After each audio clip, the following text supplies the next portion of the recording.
तो प्यारे विद्यार्थियों नमस्कार, स्वागत है आप सभी का एक और नए वीडियो में। तो प्यारे विद्यार्थियों, आप सभी की अर्धवार्षिक परीक्षा कक्षा 9वीं का आपका संस्कृत विषय का क्वेश्चन पेपर हमारे हाथ में आ चुका है। देखिएगा प्यारे विद्यार्थियों, हमारे मोबाइल पर आपके पेपर की पूरी पीडीएफ आ चुकी है।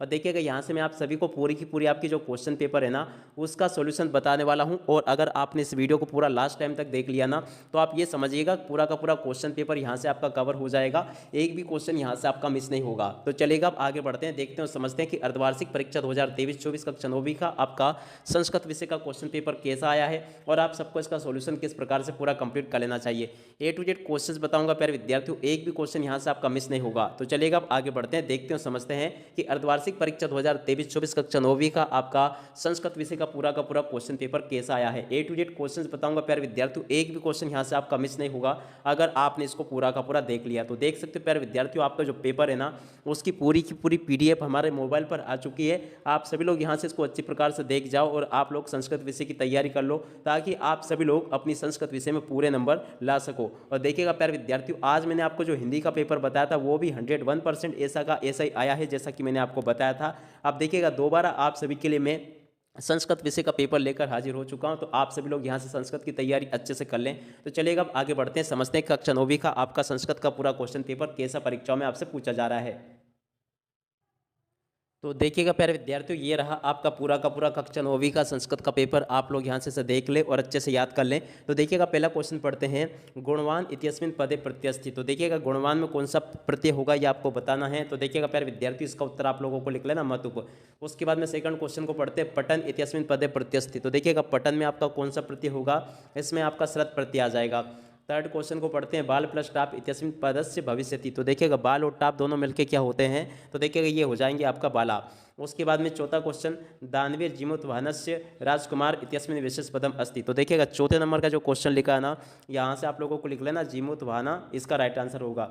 उसके बाद में पांचों क्वेश्चन देखते हैं, श्वेता अश्वधावती इत्यस्मिन् वाक्य विशेष पदम अस्ति। तो देखिएगा पांचवें नंबर का जो क्वेश्चन लिखा है ना, इसका उत्तर यहाँ से आप लोगों को लिख लेना श्वेता, इसका राइट आंसर होगा ये वाला, यहाँ से आप लोग देख लें। उसके बाद में छठे क्वेश्चन को पढ़ते हैं, ग्रामे निर्धना ब्राह्मण वस्ती इत्यस्मिन् वाक्य विशेष पदम अस्ति। तो देखिएगा छठे नंबर का जो क्वेश्चन लिखा है ना, यहाँ से आप लोगों को निर्धना लिख लेना है, ये इसका राइट आंसर होगा। उसके बाद में सातवां क्वेश्चन, कुटिला जना विश्वसनीय न भवंती इत्यस्मिन् वाक्य विशेष पदम अस्ति। तो देखिएगा यहाँ से आपको कुटिला लिख लेना है, क्या लिखना है यहाँ से आपको कुटिला, इसका राइट आंसर आ जाएगा। तो ऐसे आप सब लोग यहाँ तक के क्वेश्चन को देख लेंगे। और देखिएगा प्यारे विद्यार्थियों, यहाँ पर से आप लोग देख लें, क्वेश्चन नंबर 2 में आपको इस प्रकार से एक शब्द या एक पदेन उत्तरम पूछे जाएंगे। पहला क्वेश्चन, आयात लोचना का अस्ति। तो देखिए आयात लोचना क्या अस्ति, यहाँ से आप लोगों को लिख लेना सीता, इसका राइट आंसर होगा। उसके बाद में अगले क्वेश्चन को पढ़ते हैं, क्या लिखा है, तुला कीदृश आसीत। तो देखिएगा इसका उत्तर आप लोगों को लिख लेना लौह निर्माता, क्या लिखोगे यहाँ से आप लोग लौह, और उसके बाद में निर्माता, इसका राइट आंसर होगा, यहाँ से आप लोग इसको नोट कर लेंगे। उसके बाद में अगला क्वेश्चन, कुत्र दरिद्रता ना भवेत। तो देखिएगा यहाँ से आप लोगों को लिख लेना वचने दरिद्रता ना भवेत, इसका राइट आंसर होगा। उसके बाद में अगला क्वेश्चन पढ़ते हैं, नीरसा इतस्य पदस्य विलोम पदम किम अस्ति। तो देखिएगा नीरसा का विलोम पद क्या होगा, तो यहाँ से आप लोगों को लिख लेना सरसा, इसका विलोम पद होगा कौन सा, सरसा। उसके बाद में अगला क्वेश्चन, सरस्वती इतस्य पदस्य पर्याय पदम लिखत। तो देखिएगा सरस्वती का पर्याय पद क्या हो जाएगा, शारदा, यहाँ से आपको क्या लिखना, शारदा, इसका पर्याय पद होगा, तो यहाँ से आप लोग शारदा को लिख लें। उसके बाद में अगला क्वेश्चन पढ़ते हैं, पर्वता इतस पदस पर्याय पदम लिखत। तो देखिएगा पर्वत का पर्याय पद क्या हो जाएगा, गिरी, यहाँ से आपको क्या लिखना, गिरी, इसका राइट आंसर होगा, यहाँ से आप लोग इस प्रकार से लिख लें। उसके बाद में सातवां क्वेश्चन पढ़ते हैं, क्या लिखा है, समीपम इतस्य पदस विलोम पदम किम। तो देखिएगा समीपम का विलोम पद क्या होगा ये आपको बताना है। तो देखिएगा समीपम का विलोम पद आपका हो जाएगा दूरम, तो यहाँ से आप लोग इस प्रकार से इसको नोट कर ले पूरा। और उसके बाद में देखिएगा क्वेश्चन नंबर 3 में आपको एक शब्द या ये रिक्त स्थान पूर्ति पूछी जाएगी। तो चलिएगा हम जल्दी से रिक्त स्थान पूर्ति को देख लेते हैं। तो पहला क्वेश्चन पढ़ते हैं, रिक्त स्थान पूर्ति में लिखा है, रामात पदे विभक्ति अस्ति। तो देखिएगा रामात में कौन सी विभक्ति होगी आपको यहाँ से देखना है। तो देखिएगा प्यारे विद्यार्थियों, रामात में आपकी पंचमी विभक्ति होगी, ये इसका राइट आंसर होगा। सेकंड क्वेश्चन को पढ़ते हैं, राजन शब्द तृतीय विभक्ति शब्द रूपम अस्ति। तो देखिएगा यहाँ से आपको कर लेना राज्ञा, इसका राइट आंसर होगा। उसके बाद में तीसरे क्वेश्चन को पढ़ते हैं, फलम पदे विभक्ति अस्ति। तो देखिएगा फलम में कौन सी विभक्ति होगी, यहाँ से आप लोगों को देखना, फलम में आपकी प्रथमा विभक्ति होगी। तो देखिएगा प्यारे विद्यार्थी, इस प्रकार से आप सभी लोग पूरे पेपर को देख लें। ए टू जेड क्वेश्चंस आपके पेपर में ऐसे कैसे पूछे जाएंगे, जैसा कि मैं आपको बता रहा हूँ, एक भी क्वेश्चन प्यारे विद्यार्थियों यहाँ से आपका मिस नहीं होगा अगर आपने इसको पूरा देख लिया, जान लिया और समझ लिया। तो अब इसके बाद में चौथा क्वेश्चन पढ़ते हैं, अधिकार पदे उपसर्ग अस्ति। तो देखिएगा अधिकार में कौन सा उपसर्ग हुआ, अधि, यहाँ से आपको अधि लिख लेना है। पांचवा क्वेश्चन, वि उपसर्ग युक्तम पदम अस्ति। तो देखिएगा यहाँ से आपको लिखना विहार, इसका राइट आंसर क्या आ जाएगा, विहार होगा। उसके बाद में छठा क्वेश्चन, क्रस्का ग्रामं गच्छति इस्मिन् वाक्य संज्ञा पदम। तो देखिएगा इसका उत्तर क्या आ जाएगा, यहाँ से आपको लिख लेना क्रस्का, इसका राइट आंसर होगा।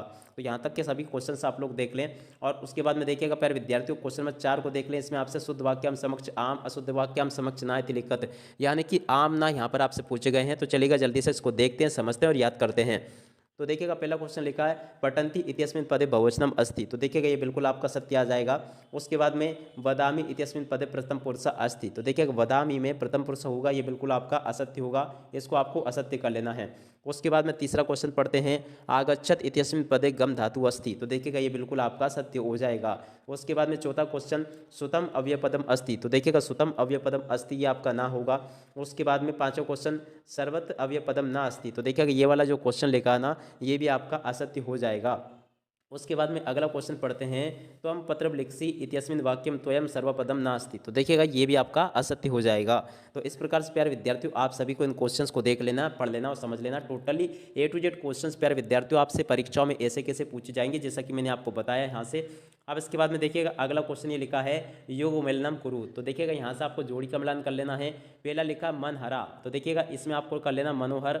चंद्रशेखरा, चंद्रशेखर की जोड़ का मिलान आपका हो जाएगा बहुब्री समाज से। चंद्रशेखर में कौन सा समाज से, बहुब्री समाज से। रमेश, रमेश की जोड़ का मिलान आपको कर लेना गुण संधि से। कहाँ पर लिखा, गुण संधि, ये लिखा है। तत्पुरुष समाज, तत्पुरुष समाज की जोड़ का मिलान आपको कर लेना प्यारे विद्यार्थियों सभा पंडिता से। और उसके बाद में व्यंजन संधि, तो देखिएगा व्यंजन संधि होगी आपकी सज्जन में, सज्जन में आपकी व्यंजन संधि आ जाएगी, इससे कर लें। और उसमें बाद में यथाशक्ति में आपका अव्ययी भाव समास होगा। तो देखिएगा प्यारे विद्यार्थियों इस प्रकार से मैंने आप सभी को पूरा का पूरा क्वेश्चन पेपर बता दिया है। बाकी आपके क्वेश्चंस ऐसे पूछे जाएंगे जैसे कि पहला वाला क्वेश्चन ये लिखा है, अगला ये लिखा है और इसके बाद वाले ये लिखे हैं। सभी के सभी क्वेश्चंस प्यारे विद्यार्थियों आप लोग यहाँ से इसको देख ले और पूरा का पूरा याद कर लेंगे। A to Z क्वेश्चंस प्यारे विद्यार्थियों आपके पेपर में ऐसे कैसे पूछे जाएंगे, जैसा कि मैं आपको बता रहा हूँ। एक भी क्वेश्चन प्यारे विद्यार्थियों यहाँ से आपका मिस नहीं होगा। अगर आपने इसको पूरा A to Z समझ लिया ना, तो आप ये समझिएगा पूरा का पूरा पेपर आप लोग इसी प्रकार से अच्छी प्रकार से हल करके आओगे। एक भी क्वेश्चन प्यारे विद्यार्थियों यहाँ से आपका मिस नहीं होगा।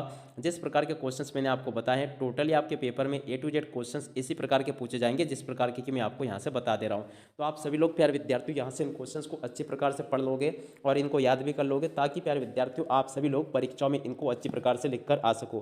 तो देखिएगा यहाँ तक से मैंने आप सभी को पूरा का पूरा क्वेश्चन पेपर अच्छी प्रकार से समझा दिया, बता दिया है। टोटली क्वेश्चंस आपसे प्यारे विद्यार्थियों इसी प्रकार के पूछे जाएंगे जिस प्रकार के कि मैंने आपको बताया। तो आप सभी लोग प्यारे विद्यार्थियों यहाँ से इनको देख लें और पूरा का पूरा समझ लेंगे। Totally A to Z questions प्यारे विद्यार्थियों आपके पेपर में ऐसे कैसे आने वाले हैं जैसा कि मैंने आपको बताया। तो आप सभी लोग प्यारे विद्यार्थियों यहाँ से इसको अच्छी प्रकार से देख लेंगे और समझ लेंगे, ताकि प्यारे विद्यार्थियों आप सभी लोग परीक्षाओं में इसको अच्छी प्रकार से सोल्व करके आ सके। तो देखिएगा टोटली क्वेश्चंस बता दिए मैंने आपको, एक भी क्वेश्चन यहाँ से आपका नहीं छूटा है। तो प्यारे विद्यार्थियों अब इसी के साथ में इस वीडियो को यहीं पर समाप्त करते हैं। नमस्कार, जय हिंद, जय भारत।